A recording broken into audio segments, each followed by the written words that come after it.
გამარჯობა, თქვენ უყურებთ ყველაზე მაგარ პოლიტიკურ სატირას თაქ-შოუს ეთოქზე. ოპოზიციურ მედიაში მორიგი ფეიქ ისტერიკა აიწია. აქაოდა ქართულმა ოცნებამ აფრიკის და ახლო აღმოსავლეთის 17 ქვეყანას უვიზო მიმოსვლა მიანიჭაო. რეალურად კი ამ ზემოთხსენებულ ქვეყნებთან გამკაცრდა უვიზოდ შემოსვლის საკითხი და ყველა ამ ქვეყნების მოქალაქეებს, ვისაც ბინადრობის ნებართვა არ აქვთ, კიდევ უფრო გაურთულდებათ საქართველოში ტურისტული თუ სხვა მიზნებისთვის შემოსვლა. ხვდებით ხომ ფეიკის მასშტაბს? ის რაც გაამკაცრა ქართულმა ოცნებამ, ოპოზიციური მედია და მათი ფსევდოექსპერტები თუ ბაბლის ისტერიული პოსტავები, ასე უსინდისოდ და ურცხვად თეთრზე შავიაო ამტკიცებენ და იგიჟიანებენ თავს.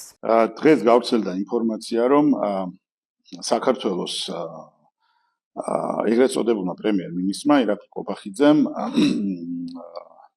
ხელი მოაწერა იმ გადაწყვეტილებას, რომლის თანახმადაც 17 სახელმწიფოს საქართველოში ექნება 17 სახელმწიფოს მოქალაქეს საქართველოში ექნება უვიზოდ შემოსვლის უფლება. ნეტა იმათ თავში ჩამახედა, ვინც ამათ უჯერებს და უსმენს ასეთ მიზანმიმართულ აფერისტებს და ნაძირლებს.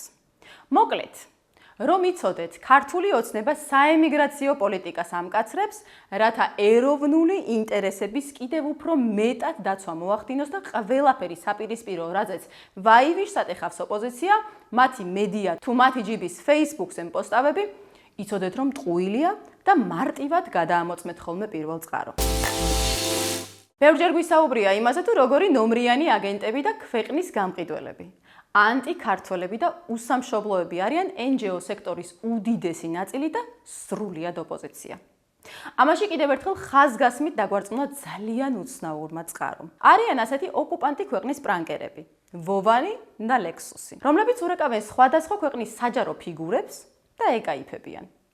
მათ მახეში გაება ჯორჯ ბუში, ბორის ჯონსონი, ბორის აკუნინი და სხვები. ამჯერად მათი სამიზნე მადამ ბოვარი, სალომე ზურაბიშვილი და ყოფილი სახალხო დამცველი და უკვე სტაჟიანი აგენტი NGO-შნიკი უჩანა ნუაშვილი აღმოჩნდნენ. რუსმა პრანკერებმა ორივეს დაურეკეს გარი კასპაროვის სახელით და შესთავაზეს $9 მილიონ გრანტი რევოლუციის მხარდასაჭერად. ჰოი საკვირველებავ!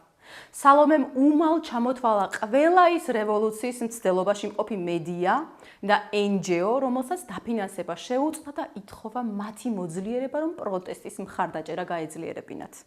არის სამი ძირითადი სეგმენტი, რომელიც საჭიროებს მხარდაჭერას და რომელიც შეჩერებულია, შეწყვეტილია ან რაიმე მსგავსი. პირველი ეს არის მასობრივი მედია საშუალებები, მაგრამ განსაკუთრებული აქცენტით რეგიონულ მედიაზე. ეს არიან ის მედიები, რომლებსაც ყველაზე ნაკლები ფული სჭირდებათ, რადგან მცირედი თანხითაც კი ისინი ბევრს იზამენ. ნანუაშულმა კი საერთოდ შეიარაღებული ხალხი მყავს მზად და კარგი დაფინანსების პირობებში რევოლუციას გამოსვლადიაო. თან ისე მოუნდა ამ ყალბი $9 მილიონი გაჯიბვა. ჯერ ხო პროექტებზე უგზავნა რუს პრანკერებს და მერე ამერიკაში ჩავიდა კასპაროვის ოფისში, რომ დაეჩქარებინა არარსებული ფულის აღება. მინდა აღვნიშნო, რომ ჩვენ ასევე გვყავს არაოფიციალური ქვედანაყოფი, როგორც მაიდანზე, უკრაინაში. არსებობენ სამოქალაქო პირები ნიღბებით, მაგრამ ასევე არიან ადამიანები კერძო დაცვის კომპანიებიდან და ისინი შეერაღებულები არიან. მოკლედ, ყოფილმა რეზიდენტმა და ყოფილმა ომბუდსმენმა საჯაროდ აღიარეს, რომ საქართველოში მაიდანის სცენარს უჭერენ მხარს და ამისათვის იბრძვიან. ამისათვის იღებენ ფულს და ამარაგებენ სახსრებით რეგიონალურ მედიას, ადგილობრივ მედიას, რუსთაველზე მდგომ აკაცუკოებს და NGO-ებს და სხვა კრებსით ნაცებს.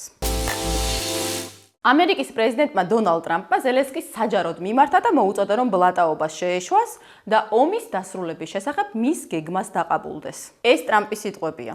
ჩემი არ გეკონოთ. უკრაინაში სიტუაცია ძალიან მძიმეა და მას შეუძლია კონდეს მშვიდობა, ან კიდევ 3 წელი გაგრძელდეს ომი, სანამ მთელ ქვეყანას არ დაკარგავსო.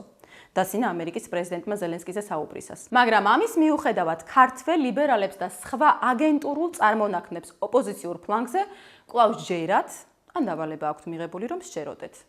უკრაინა თითქოს იმარჯვებს და რუსეთი ნადგურდება. როდესაც რეალობა სრულიად საპირისპიროა. ომის დასრულება კი უკრაინელ ხალხთან ერთად ჩვენი ქვეყნის ინტერესებშიცაა, რადგან ერთხელ და სამუდამოდ დასრულდეს საქართველოს მისამართი ზეწოლა ომში ჩართვაზე და ევრობიუროკრატიის შანტაჟისგან ამ მიმართულებით მაინც გავთავისუფლდეთ. დღეს ამით გემშვიდობებით. შევხვდებით შემდეგ კვირას კვლავ ეთოქზე.